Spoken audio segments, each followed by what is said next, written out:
In this short tutorial, you will learn how to use dynamic wallpaper on your iPhone running iOS 18. Dynamic wallpaper is a fun feature that changes the background of your phone throughout the day, making your phone feel fresh and exciting. Let's go step by step to set it up. To get started, open up the settings of your iPhone and then tap Accessibility. Inside the Accessibility menu, tap Motion. Here's a crucial step: ensure that the Reduce Motion option is turned off. This feature can limit animations, including our dynamic wallpapers, so make sure it's disabled. After adjusting the motion settings, return to the main settings page. Now, scroll down until you see Wallpaper, tap and select it. In the Wallpaper section, you'll see a preview of your current lock screen and home screen wallpaper. To change it up, tap on the Add New Wallpaper button.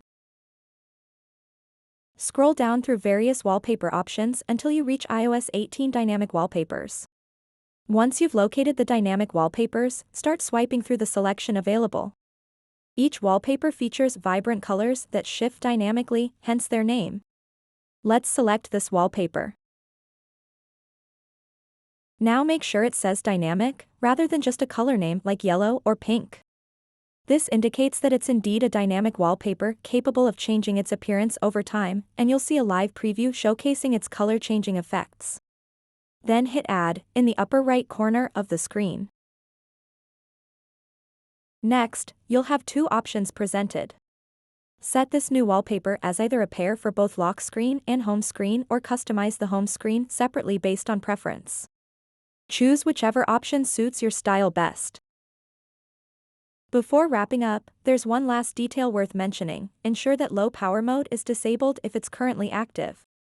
Low power mode may restrict certain features, including those lively, dynamic wallpapers, from functioning properly. To do this, head back into Settings, tap Battery, and then toggle off low power mode if it's enabled. So that wraps up this tutorial. If you have any questions about this whole process, please let me know in the comments section below. And if this video helped you out, please give it a big thumbs up and subscribe to this channel for more tutorial videos like this one. Thank you so much for watching, and have a good day.